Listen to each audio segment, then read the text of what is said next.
नमस्कार दोस्तों। तो आज की वीडियो में हम बात करेंगे exception to law of demand. Law of demand के एक्सेप्शंस के बारे में, ऐसी कमोडिटीज के बारे में हम बात करेंगे जो लॉ ऑफ डिमांड के विपरीत चलती है। हमने लॉ ऑफ डिमांड में पढ़ा है कि जैसे जैसे किसी भी कमोडिटी की प्राइस अप होती है वैसे वैसे उसकी डिमांड जो है वो डाउन होती जाएगी। ठीक है, पर आज हम कुछ ऐसे केसेस और ऐसे टाइप्स ऑफ कमोडिटी, ऐसे टाइप्स ऑफ गुड्स के बारे में बात करेंगे जिनकी प्राइस बढ़ेगी तो उनकी डिमांड पे इफेक्ट नहीं पड़ता या उनकी डिमांड कम नहीं होती। तो चलिए शुरू करते हैं। फर्स्ट टाइप ऑफ गुड्स होती है कॉन्स्पिशियस गुड्स। इन्हें आर्टिकल ऑफ प्रेस्टीज वैल्यू और स्नोब अपील भी बोला जाता है। तो इसका पहले मैं आपको एक एग्जांपल देना चाहूंगा। एग्जांपल इस गुड्स, कॉन्स्पिशियस गुड्स का एग्जांपल है डायमंड। ठीक है, कीमती वस्तुएं जो होती है या जो स्टेटस शो करने वाली जो चीजें होती है वो चीजें। जैसे अगर हम बात करें डायमंड की प्राइस जो है अगर वो बढ़ती है तो क्या होता है, लोगों को वो चीजें बहुत और डायमंड और अट्रैक्टिव लगने लगेगा। लोग उसे और चाहेंगे कि यार मैं उस चीज को और खरीदूं। ठीक है, तो ये जनरली जो कॉन्स्पिशियस गुड्स रहते हैं ये जनरली जो रिच पीपल रहते हैं उनके द्वारा डिमांड किए जाते हैं। अब फॉर इसमें एग्जांपल देखेंगे कि हम सम कंज्यूमर जो है वो मेजर करते हैं यूटिलिटी को। किससे? By its price. कोई सी भी कमोडिटी की अगर प्राइस ज्यादा है या वो एक्सपेंसिव है तो क्या लगेगा कि यार ये मेरे लिए ज्यादा ये मेरे लिए इसकी यूटिलिटी जो है वो ज्यादा है। तो हमने डायमंड की बात करी क्योंकि अगर डायमंड की प्राइस बढ़ती है तो उसकी डिमांड पे कोई फर्क नहीं पड़ता। ठीक है, तो ये फर्स्ट एक्सेप्शन था लॉ ऑफ डिमांड का। हम सेकेंड एक्सेप्शन पे आते हैं। सेकेंड एक्सेप्शन है गिवन गुड्स। अब गिवन गुड्स क्या होता है? तो गिवन गुड्स जो रहता है, जो goods which are substantially considered inferior by consumers and occupy substantial place in consumers budget। जैसे हम पहले एग्जांपल पे समझते तो आपको ज्यादा क्लैरिटी होगी कि किस तरह के गुड्स रहते हैं। जैसे बाजरा, लो क्वालिटी के राइस या वीट, इनकी डिमांड पे प्राइस का असर क्यों नहीं पड़ता? देखें, अगर सभी चीजों की हम खाने पे आते हैं, जैसे हमने एग्जांपल लिया बाजरा।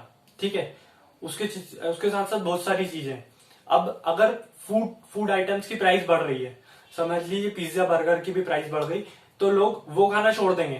पर यार ये अपने सेगमेंट में इतनी लो प्राइस में रहते हैं क्योंकि लो क्वालिटी के रहते हैं, तो इनकी प्राइस बढ़ भी जाएगी तो भी ये लोग इसको छोड़ेंगे नहीं। उसके बाद हम अगला एग्जांपल देखते हैं। अगला है कॉन्स्पिशियस नेसेसिटीज। कॉन्स्पिशियस नेसेसिटीज क्या होती है? तो ऐसे गुड्स जिनका हम इतने समय से कांस्टेंट यूज कर रहे हैं कि अब वो हमारे लिए नेसेसिटीज बन गई है। तो ऐसे goods due to constant use become necessities. इसके एग्जांपल है टीवी हो गया, रेफ्रिजरेटर हो गया, कूलर हो गया, कुकिंग गैस हो गई, etcetera. Demand for certain good is affected.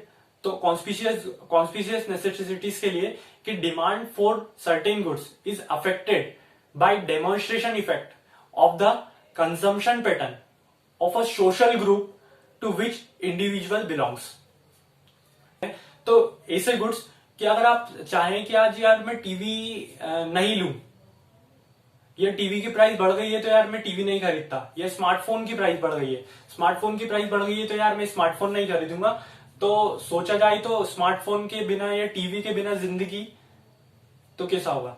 तो ये क्या चीजें हैं? ये हमारी नेसेसिटीज बन गई है, तो इन्हें नाम दिया है कॉन्स्पिशियस नेसेसिटीज। अगर इन गुड्स की प्राइस बढ़ती है तो इनकी डिमांड में कोई चेंज नहीं आता। तो ये थी कॉन्स्पिशियस नेसेसिटीज। उसके बाद अगले केस पे आते हैं हम। जैसे आता है फ्यूचर एक्सपेक्टेशंस अबाउट प्राइसेस। अब ये मैं यहाँ पर रिसेंट एग्जांपल लूंगा। जैसे आपने देखा होगा अभी लॉकडाउन हुआ था 21 दिन का, मोदी जी ने 8 बजे जाके बोला, और 8 बजे के ठीक बाद लोगों ने किराना शॉप्स हो गई या बाकी जो दुकानें थी उन पर भीड़ लगाना स्टार्ट कर दी कि यार कहीं ये सामान खत्म तो नहीं हो जाएगा। लोगों के मन में चिंता थी और लोग वहां पर किराने की दुकान पे भीड़ लगा के खड़े हो गए कि यार मुझे तो अभी चीज खरीदनी है। क्यों? उन्हें लगा कि यार जब 21 दिन का लॉकडाउन रहेगा तो कुछ चीजें बनेंगी नहीं, तो इनकी प्राइस बढ़ेंगी। उन्होंने एक्सपेक्टेशन लगाया कि यार इसकी प्राइस तो अब इन सब चीजों की प्राइस बढ़ेगी, तो उन्होंने सोचा कि यार अब खरीद लेते हैं, और लोगों ने फिर वहां पर महंगी महंगी चीजें भी बेची। तो ये अगर जैसे कोई इलाका है वहां पर सूखा पड़ता है कहीं पे भी, ठीक है, तो कोई स्वाभाविक है कि लोग एक्सपेक्टेशन करेंगे कि यार इस बार प्राइस ज्यादा रहेंगे या फिर कम रहेंगे।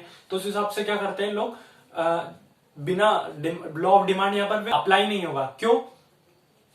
क्योंकि हम भाई एक्सपेक्टेशन लगा रहे हैं, अब सोच रहे हैं कि यार अभी प्राइस बढ़ रही है और फ्यूचर में और बढ़ सकती है, तो अभी तो प्राइस बढ़ रही है, फिर भी उसकी डिमांड क्या है, प्रोडक्ट की आ जाएगी, क्योंकि हम सोच रहे हैं कि यार ये फ्यूचर में तो और ज्यादा महंगी होगी, और ज्यादा महंगी होती है, हम अभी खरीद लेते हैं। देन उसके बाद आते हैं हम अगला केस जो है वो demand for necessities. Demand for necessities, अब नेसेसिटीज क्या होती है, तो जो हमारी जरूरतें हैं उनकी डिमांड पे प्राइस का कोई अफेक्ट नहीं पड़ता। जैसे अगर मुझे खाना खाना है, ठीक है, 2 वक्त की जो है रोटी चावल दाल, ये सब चीजें क्या है, हमारे लिए नेसेसिटीज है, ये हमारी जरूरत है। अगर मैं खाना नहीं खाऊंगा तो जीऊंगा नहीं। तो वैसे ही कुछ भी प्राइस हो मुझे फर्क नहीं पड़ेगा, मेन चीजों को तो खरीदूंगा ही। अगर फॉर एग्जांपल दवाइयों की बात करें, दवाई मेरे लिए नेसेसिटी है, अगर मैं कुछ टाइप की दवाई खाता हूं तो वो मुझे किसी भी प्राइस पे मिलेगी, वो मैं परचेज करूंगा। देन उसके बाद अगले उस पे आते हैं स्पेकुलेटिव गुड्स। स्पेकुलेटिव गुड्स पे आते हैं तो पर्टिकुलरली स्पेकुलेटिव मार्केट में हम स्टॉक्स और शेयर मार्केट में जाते हैं। ठीक है, शेयर मार्केट की बात करें तो क्या होता है शेयर मार्केट में, शेयर मार्केट में अगर कोई से शेयर की प्राइस बढ़ती है, ठीक है, बढ़ती है, तो यहाँ पर लोग क्या करते हैं, अगर शेयर की कोई सी भी प्राइस बढ़ती जा रही है तो लोग उसे खरीदना चालू कर देंगे। खरीदना चालू कर देंगे कि यार इसकी प्राइस बढ़ती जा रही है तो हम इसका फायदा उठा लेंगे फ्यूचर में। तो अब प्राइस बढ़ती जा रही है और लोगों में डिमांड भी बढ़ती जा रही है, तो ये क्या हुआ है, exception to law of demand, क्योंकि लॉ ऑफ डिमांड तो बोलता है कि भाई प्राइस बढ़ेगी तो डिमांड घटेगी, पर यहाँ तो उल्टा ही हो रहा है। क्या कि स्टॉक की प्राइस बढ़ रही है, शेयर की प्राइस बढ़ रही है और यहाँ पर जो है उसकी डिमांड भी बढ़ती जा रही है साथ साथ। तो ये, और अगर किसी शेयर की प्राइस घट रही है तो लोग उसमें से निकलना चाहते हैं कि भाई आपने सुना होगा कोई से भी न्यूज, जो बिजनेस न्यूज चैनल रहते हैं वो, कि यार ये शेयर की प्राइस जो घट रही है, इस शेयर की प्राइस जो है वो घट रही है, तो आप क्या करिए, इसे सेल आउट कर दीजिए, इसमें से निकल जाइए। ठीक है, आपने वर्ड सुने होंगे, तो वहां पर जो है वो बिकवाली हो जाती है। ठीक है, तो ये क्या रहता है अपना स्पेकुलेटिव गुड्स। अब स्पेकुलेटिव गुड्स के बाद जो अपना लास्ट केस है वो है उसके लिए मैं आपको बताना चाहूंगा कि लॉ ऑफ डिमांड जो है वो एक अजम्पशन पे बना हुआ है कि जो कंज्यूमर है वो रेशनल है और नॉलेजेबल है। नॉलेज है उसको मार्केट के बारे में, नॉलेजेबल और रेशनल, ठीक है, समझदार कंज्यूमर है। अब अगर बात करें इरेशनल की, तो इरेशनल कंज्यूमर्स के बारे में, ठीक है, तो इरेशनल कंज्यूमर पे भी लॉ ऑफ डिमांड अप्लाई नहीं होता। क्यों? क्योंकि यार ये मुझे मार्केट की नॉलेज नहीं है, या मुझे कोई फर्क नहीं पड़ता कि यार वो आइटम कितने रुपए का है या कितने रुपए का होने वाला है, उसकी प्राइस बढ़ेगी या उसकी प्राइस घटेगी, मुझे कोई फर्क नहीं पड़ता, मुझे चाहिए मतलब चाहिए। तो ये होता है इरेशनल कंज्यूमर, और ये था हमारे exception to law of demand. Thank you.